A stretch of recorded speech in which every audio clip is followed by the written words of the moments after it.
Welcome everybody. Thank you so much for joining at 12:47 p.m. Really a late night Shavuos shir, quite a stretch for a lot of people. I have a custom whenever beginning on Shavuos night that I actually have adopted from my Pesach Seder. At the Pesach Seder, there's a lot of pressure every year to say something new, to say a new idea.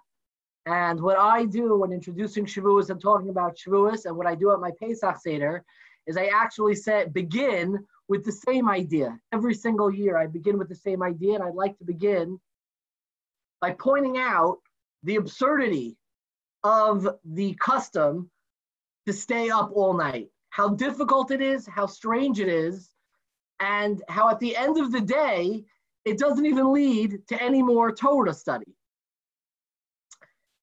A lot of people, they start Shavuos night and they go into a base medrash. There's a fancy schmancy scholar in residence, and they hand out a source packet that's 30 pages long, and they're on page 3, and they start tuning out, and their shuckles slowly get, slower and slower until it transforms into a total nap, and their head is down, and they wake up. The speaker is already on page 25 of the source sheet, and they're still on page 3. They're passed out. And then they get up. They say, you know what? I'm not going to listen to speeches. I'm going to go. I'll pick up the sefer. I'll learn something. And they stop by the coffee stands. They stop to get a cup of coffee, a Danish, some rugelach, pancakes, depending on how fancy your shul is. And then they go down and they come and try to sit with a sefer, with a chavrusa, and learn. Before they know it, the mixture of caffeine and sugar is floating around in their brain. They wake up, it's 3 o'clock in the morning, they're covered in rugelach, and they haven't really learned anything. Why is it that we have a custom to stay up so late at night learning on Shavuos? If you were to ask me, I would say because it's extra learning. It's a holiday that celebrates Talmud Torah. So why not stay up later and study Torah? But if you do the math, it doesn't lead to any more Torah. You go to sleep, whether it's at 3 o'clock in the morning or 5 o'clock in the morning, the next day is totally shot. You ask your spouse, can I take a quick nap before the meal? You wake up at 3:30, your spouse resents you, they're upset at you, and you didn't really learn that much. When I was in yeshiva, my Rabbi, I studied in Baltimore before coming to Yeshiva University, and my Rabbi there actually posed this question. He says, it doesn't really make sense why we stay up all night trying to study Torah if it doesn't really lead to any more hours of learning. It would do much better if after the meal, you got a good night's sleep, and then the next day you could learn more. Why even try? And my Rebbe said something very short and very beautiful, and I begin, every time I speak about Shavuos, I begin with this idea. My Rebbe looked at the classroom and he said, because when you're in love, you do crazy things. When you're in love, when you are overwhelmed with that excitement, that initial joy of love, of connection, of that relationship, you do crazy things. Earlier in dating, you might go on a date and you make dinner reservations, you go to Build-A-Bear, you go to a show, whatever it is, you can have plans. Once you really start falling in love with a person, once you start forming that connection, then it's difficult. Time doesn't even have any boundaries. You want to stay up all night talking to the person. When you're in love, you do crazy things. And that's what the Medrash says, Rabbi Shimon Bar Yochai says on the Pasuk, that says, Vayashkem Avram Baboker by Akedas Yitzchak, that Abraham woke up extra early. Why did he wake up so early? He couldn't sleep. What happened? So Rabbi Shimon Bar Yochai says, Ahava mekalkeles es hashura. Love, ahava mekalkeles, breaks down hashura, the sequential. When you're in love, when you're excited, you do things that don't make sense. So whether it's staying up late on Shavuos night, whether it's joining a Zoom call at 11:52 p.m., it doesn't make sense, and that's part of the point. Because we are reanimating ourselves with that initial love, with that initial fervor of Talmud Torah, of Matan Torah, to demonstrate the fact that when we're in love, we do things that don't really make sense. I want to talk tonight about a subject that is not really spoken about a great deal, but I'm sure a lot of people have been thinking about it and have been having even not explicit, but subconscious questions about it. I know normally with these Zoom shiurim, they're used to kind of just sitting straight with the speaker. I want to do a little show and tell, but I wanted to show you what I stare at every day at my office. So right now, this is the image behind me. I'm going to turn around and I'm going to show you what I look at. And I'm going to move in here to show you an image that's on my wall. This is a piece of American memorabilia. And you can see over here, there's a newspaper on the wall. This is an original newspaper, the Chicago Tribune, right? Wednesday, November 3rd, right after the election. A very famous picture where President Truman is holding this up with great pride. Was on the headlines of the paper, it says, Dewey defeats Truman.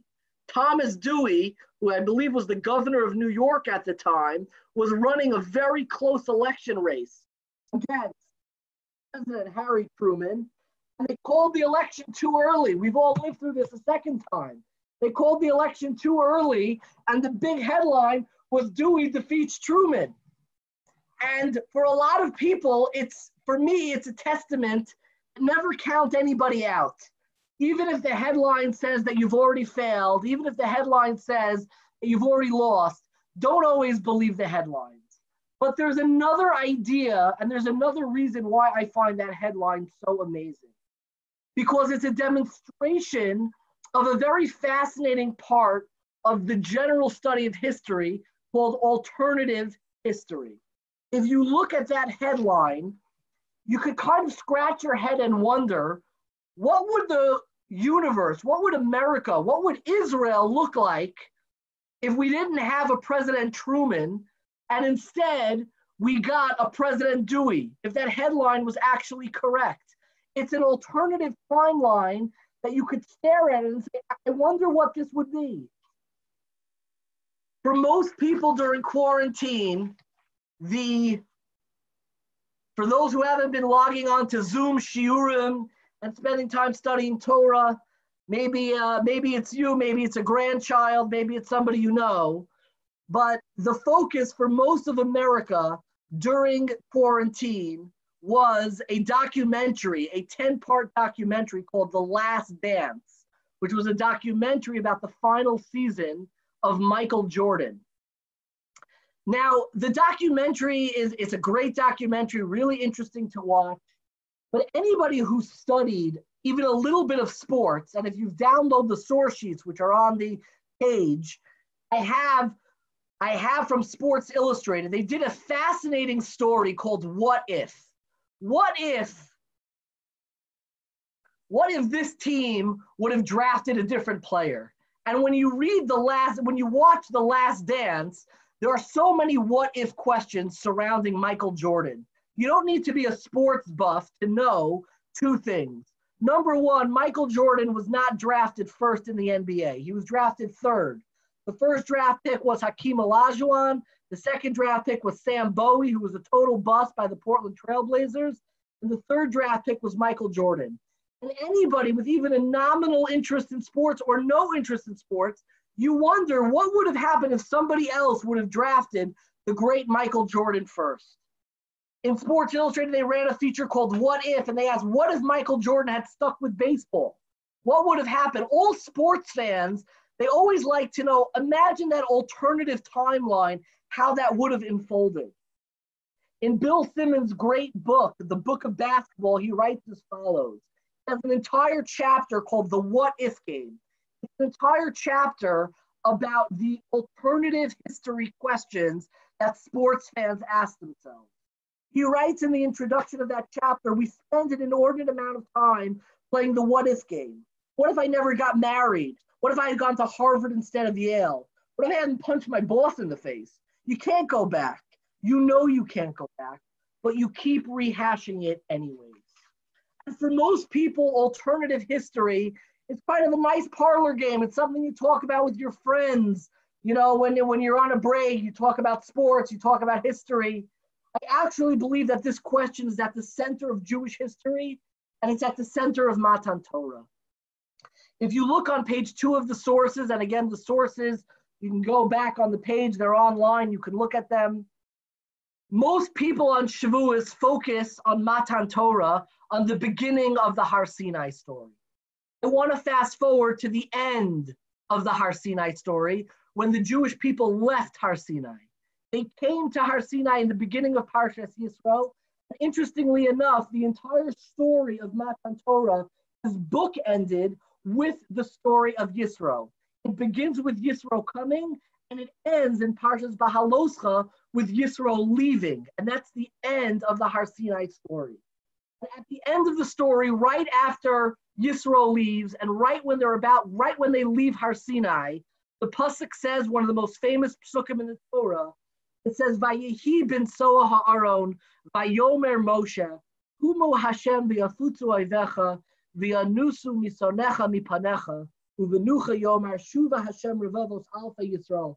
The psukim that we say every time that we take out a Sefer Torah. That Moshe says, rise up, HaKadosh Baruch Hu, our enemies should be scattered, they should flee before me. And when the Aron rested, said, return HaKadosh Baruch Hu to the thousands of families of Kallah Yisrael. And the question is, why are these the psukim that we say every time we take out the Sefer Torah from the Aron? Why are these the psukim that bracket the end of the Har Sinai experience? And really, in many ways, the most glaring question is that if you've ever opened up a Sefer Torah and you've looked at these psukim, and I have in the source packet the actual Sefer Torah, they're bracketed with 2 nuns. There's a whole question that the Maharshal deals with in a tshuva of how the nun should be structured, but there are brackets. There are 2 big nuns right before Vayehi ben Soa ha'aron and right after Vayehi ben Soa ha'aron. And the question is, what are those nuns doing there? What are they doing for business? We don't read them. Why do we have and they're upside down? Why do we have them? The nun hafuchos. The Gemara in Shabbos on Daf Kuf Tez Zayin actually says that these 2 psukim form in a Sefer Torah of themselves. It's its own Sefer. Normally, we're used to thinking of the 5 books of Moses, Bereshis, Shmos, Vayikra, Bamidbar, Devarim. Says the Gemara, no, there are really 7 books. There's Bereshis, Shmos, Vayikra, the first third of Bamidbar, Vayehi ben Soa ha'aron, the last third of Bamidbar, and then Devarim. This is its own Sefer. Vayehi ben Soa ha'aron, these 2 psukim, just these 2 form its own Sefer, just like Sefer Bereshis, just like Sefer Shmos. These 2 psukim form their own Sefer. And it's very like their own Sefer. Gemara also says that these psukim, they're out of place, they don't belong here. What are these psukim? Why are they significant? So the Baal HaTurim, which I have in the sources as well, has a beautiful allusion to the fact that these 2 psukim that we say every time we bring out a Sefer Torah, these 2 psukim are their own Sefer Torah. He has a beautiful allusion to that. Says the Baal HaTurim, the pasuk Vayehi ben Soa, in the first pasuk, if you count out the number of words in the pasuk, Vayehi ben Soa ha'aron vayomer Moshe kumo Hashem v'yafutzu oivecha v'yanusu misanecha mipanecha. There are 12 words in that pasuk. Says the Baal HaTurim, kamo sheyesh b'pasuk u'lechol hayad hachazaka. The 12 words in this pasuk are the same amount of the 12 words of the last pasuk in the entire Torah. That, the final words in V'zos HaBracha, when Moshe Rabbeinu it says that Moshe Rabbeinu was l'chol hayad hachazaka le'enei kol Yisrael. Read that, there are 12 words in that too. Ubepasuk uvenucha, and in the second pasuk, uvenucha yomar shuva Hashem revavos alpha Yisrael, there are yeshbo shiva tables. There are 7 words. Kamo sheyesh b'pasuk Bereshis. Bereshis bara Elokim es hashamayim v'es haaretz. 7 words. So says the Baal HaTurim, the same way that the whole Torah ends with 12 words and begins with 7 words, this also is like its own little mini sefer. It's got 12 words that it begins with and 7 words that it ends with. So Hutchilas HaTorah Lomar, this allusion is telling us you chashiv sefer Torah b'fnei atzmo. So anybody who's been paying attention, you realize that the illusion of the Baal HaTurim does not make a lot of sense. If you're trying to tell me that these two psukim, Vayihi ben Soha'aru, V'nucha Yomar, correspond to the last pasuk in the Torah and the first pasuk in the Torah, it's backwards. Vayihi ben Soha'aron is 12 words like the last pasuk in the Torah, and V'nucha Yomar, the second pasuk, is 7 words like the first pasuk in the Torah. Why is it backwards? It should be the reverse. Rav Tzadok HaKohen Melublin, who I love, I did my master's thesis on Rav Tzadok in Revel under the great Dr. Yaakov Elman, student of Rav Hutner, who's my Rabbi, passed away 2 summers ago. And he writes, Rav Tzadok writes as follows.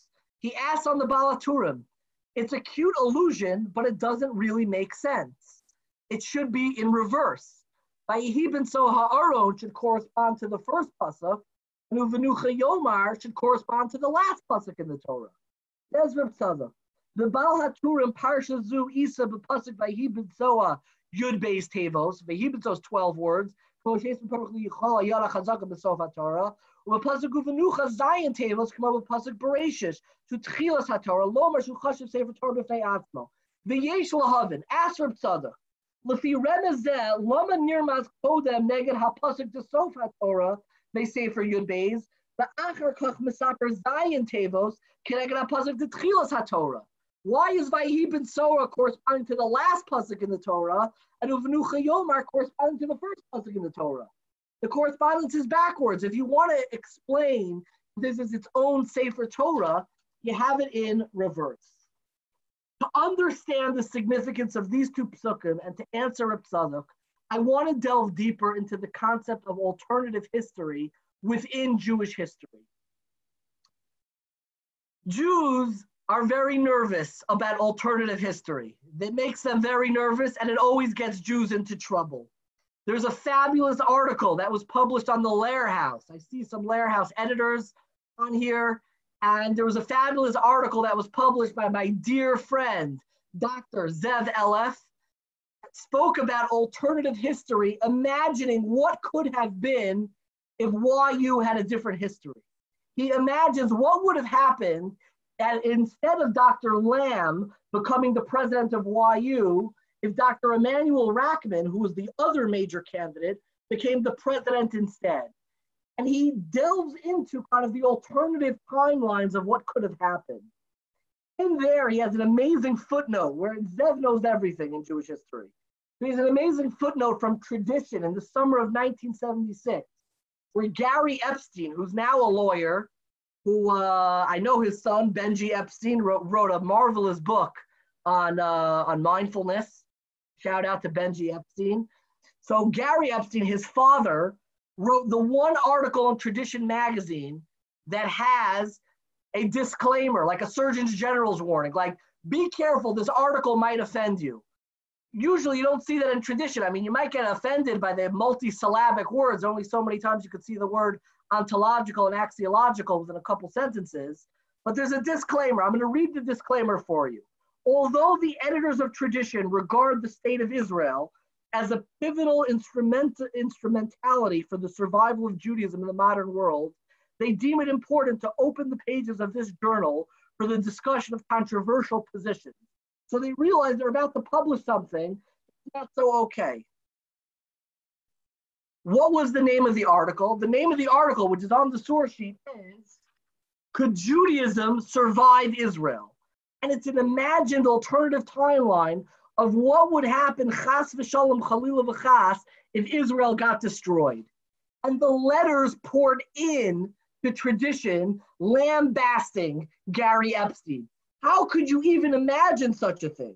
One letter started as follows: a more tasteless article than the one by Gary Epstein on this self-serving proposition that Judaism can survive the fall of Israel, I have not read in a long time. Another article said, to paraphrase the words of a great Gaon, the Kutzker, much of this article should not have been thought about, more of it not spoken about, and most of it not put into printed form. Like the great Kutzker, not everything thought needs to be written, not everything written needs to be published. You shouldn't have written this. The article says, far from finding an imperative in examining every contingencies Our sages have taught us not to open up our mouths to Satan. Lo pischon telasatan. What do you need to examine this for? What do you need to even think about alternative timelines for? Why would you have a newspaper on your wall that says Dewey defeats Truman? Imagine what could have been. Truman was the one who allowed the state of Israel to come in from America. Why would you even imagine that? What's the point of alternative history? So not all alternative history has such great import. As I began with The Last Dance and Michael Jordan, you know, sports fans like alternative history because it's a little bit more playful. The one that I like, because my family, I was born in the 5 towns. My father is from North Adams, Massachusetts. My father, my grandfather, and my great-grandfather are all from Massachusetts. So we all grew up as Red Sox and Celtics fans.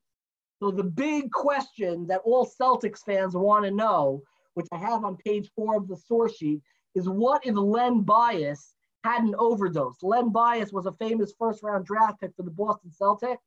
He was supposed to be the combination, like a Michael Jordan and a Magic Johnson together, and he died of a drug overdose after the draft night. And people would have imagined what could have been with that Celtics dynasty had he continued with them. There's a second question. A lot of people, this is the one that we began with. It's on the top of page 5. What if the 1984 draft turned out differently? Which is the big question. And what would have happened if Michael Jordan was drafted by the Trailblazers, by the Rockets? I like the ones, you know, you could find on YouTube a lot of times. You could find videos of famous television shows and movies and look at who else auditioned for the show. There's a show on NBC a while ago called The Office. And you could look who else auditioned for the role of Jim, aside from John Krasinski. Who else auditioned for Dwight? You know, you could see the other people. You could imagine what would the show would have looked like. In movie history, the big question is in The Godfather. They were neck and neck for who was going to play Michael Corleone. It came down to Al Pacino and Robert De Niro. And they liked Robert De Niro so much that they actually casted him in Godfather 2 to play the original Don Corleone. But these questions they're not so substantial.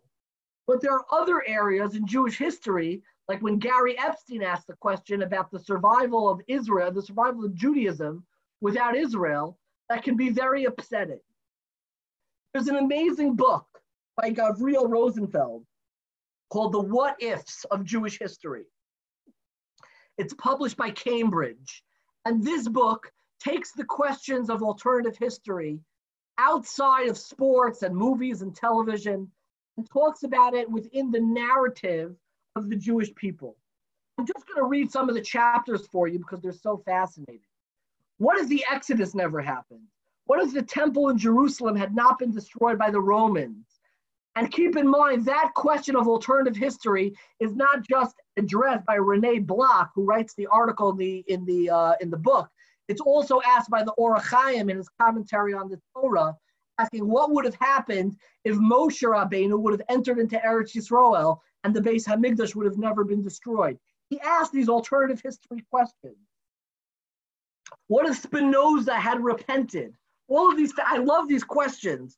It's kind of an imagination. There are so many, you know, in a more dire way about the Holocaust. What if Adolf Hitler had been assassinated in 1939? What if the Nazis had won the Battle of El Alamein? What if the final solution had been completed? What if the Holocaust had been averted? Now, these questions are far more jarring and there's a lot more at stake. To think about the trajectory of the Jewish people, to think about the signposts of Judaism and imagine anything happening differently can almost seem heretical at best, meaning it's either a waste of time or it's downright heresy. In the introduction to this book, Gabriel Rosenfeld, who's the editor, actually talks about the value of these questions. And I want to read some of the introduction. It's on page 6 in the sources, the bottom 2 paragraphs. I'm going to start at the top, actually. These scenarios and countless others like them are undeniably provocative. He realizes they're provocative, but they beg a larger question. Why do we ask what if in the first place? Not surprisingly, counterfactual speculation is driven by many different motives. These motives vary considerably depending on who is doing the speculating. Among scholars, however, asking what if serves several important analytical purposes. To begin with, scholars employ counterfactual reasoning to better understand the forces of historical causality, meaning what caused what event. Although historians are often loath to admit it, what if questions are indispensable for determining why events happen. Whenever we make the causal claim that X caused Y, we implicitly affirm that Y would not have occurred in the absence of X. To cite one well-known event, the assertion that the United States Air Force is dropping the atomic bombs on Hiroshima and Nagasaki in 1945 enabled the country to defeat Japan in World War II, which was ordered by President Truman, whose paper I showed you was sitting on my wall, is closely related to the counterfactual claim that if the bombs had not been dropped, the Allies might not have emerged victorious in the Pacific theater. So the first reason of why somebody would ask this question is to find causality. If the bombs wouldn't have been dropped, maybe the war wouldn't have been ended. And in a smaller plane, the Bulls never would have been a championship if Michael Jordan was snatched up earlier in the draft. And maybe The Godfather wouldn't have become as famous if Robert De Niro was playing Michael Corleone instead of Al Pacino. You could ask yourselves, and it's a question of causality.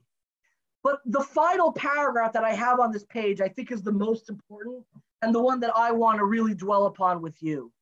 The third and perhaps primary reason we ask what if lies in the broader area of human psychology.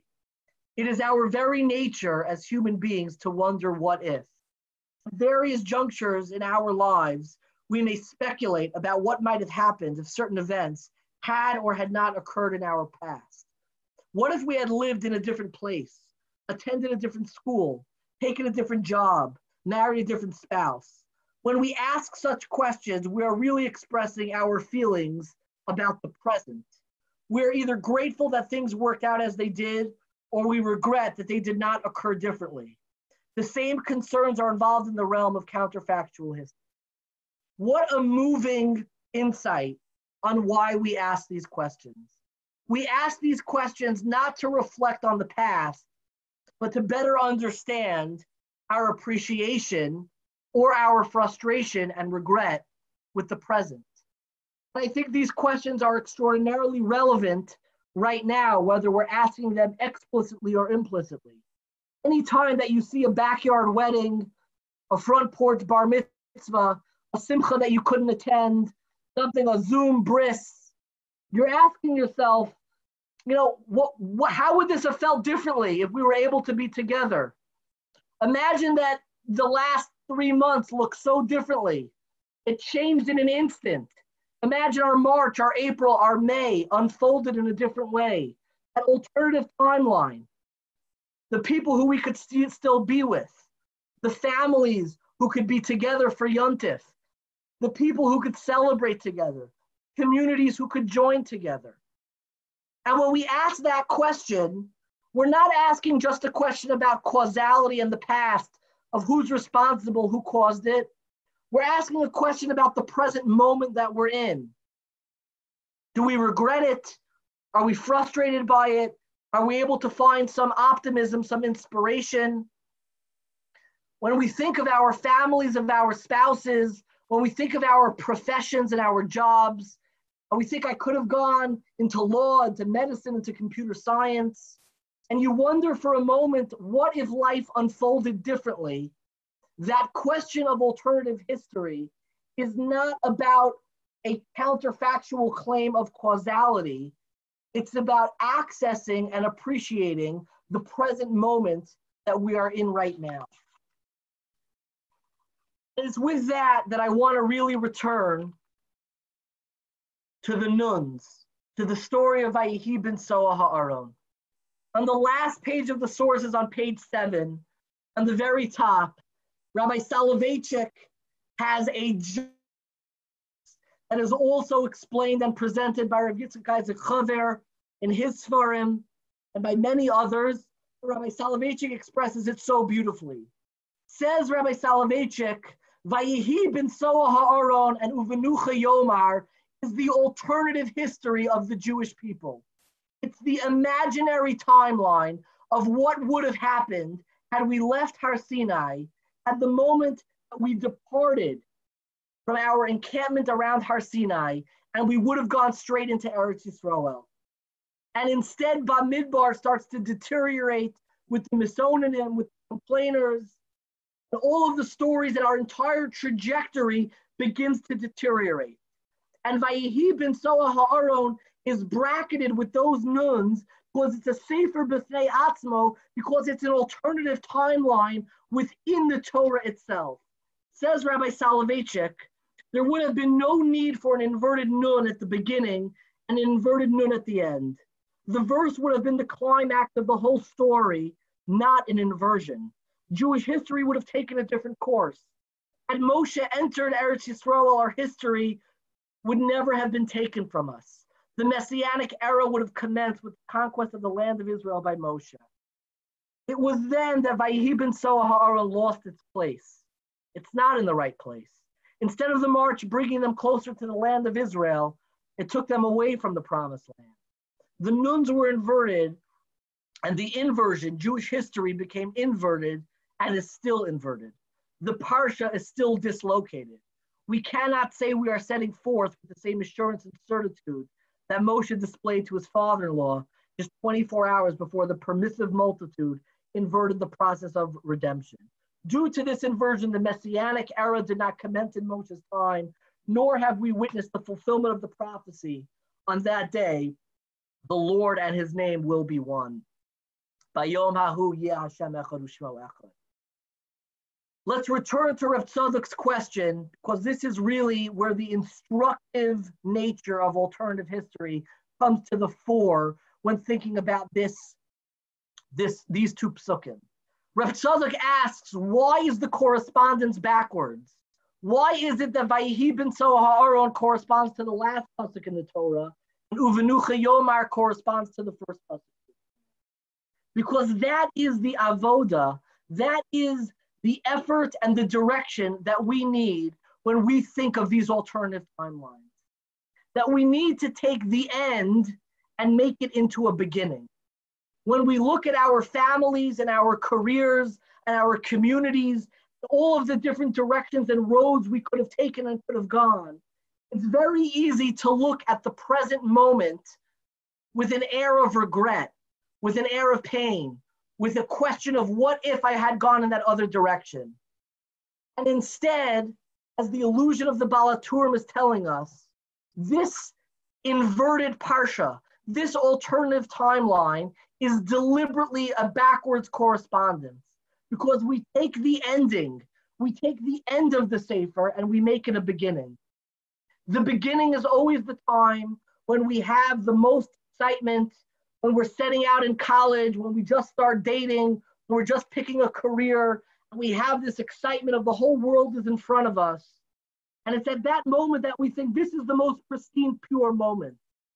Vayihi bin Soah ha'aron corresponds to the last pasuk in the Torah as a reminder that wherever you land, whatever timeline you find yourself in the present, can have the same inspiration, the same commitment, and the same focus that you did with the first pasuk, the beginning of your journey, when you were first deciding your career, when you were first figuring out what to do with your life.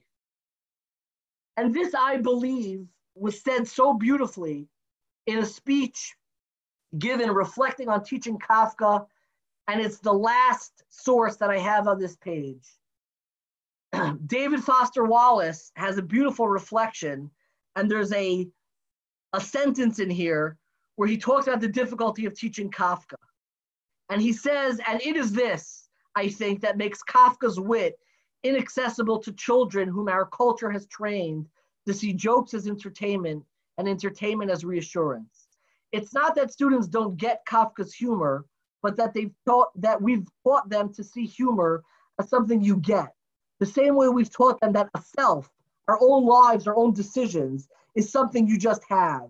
No wonder they cannot appreciate the really central Kafka joke, that the horrific struggle to establish a human self results in a self whose humanity is inseparable from that horrific struggle.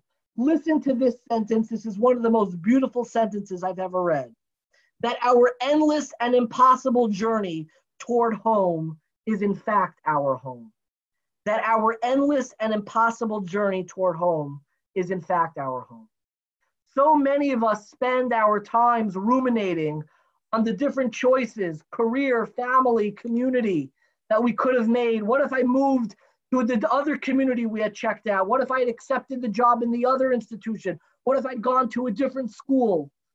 And that struggle makes it seem like we had this pristine self and gets sullied by taking wrong paths. But what Vayihi ben Soharon reminds us is that you can take the ending, you can take where you landed and transform it into a Bereshit. You can transform it into a beginning. The ending becomes the beginning. And that's what alternative history is all about. We can take our present, we can take all of our anxiousness, all of our insecurities and anxiety about the decisions of our life, and that endless and impossible journey toward home is in fact our home. That all of the alternative questions that we ask and reflect in our lives, that's part of the Torah too, and it can stand there and remain there and still allow us to embrace the present spot where we landed. And I think that entering into Shavuos, particularly in this time, we don't have shuls to go to. Our communities, by and large, are still closed. We don't have the scholar in residence to come kick off Shavuos. And we're going to be spending Shavuos in our homes and in our living rooms. And we can look around and say, what if? Imagine if we had what the shul advertised in Elul, who was going to be here Shavuos, and what the pancakes would have tasted like, and the rugelach, and the coffee, and how powerful Shavuos could have been, and all of the what ifs and all of the alternative timelines. Or we can transform the ending where we are right now into a new Vayihi ben Soharon, a new opening. We take out our Torah and we say to ourselves and each other that exactly where we landed is where we should be. Wishing everybody a great Yontif, an uplifting Shavuos. Thank you all so much. A good Yontif.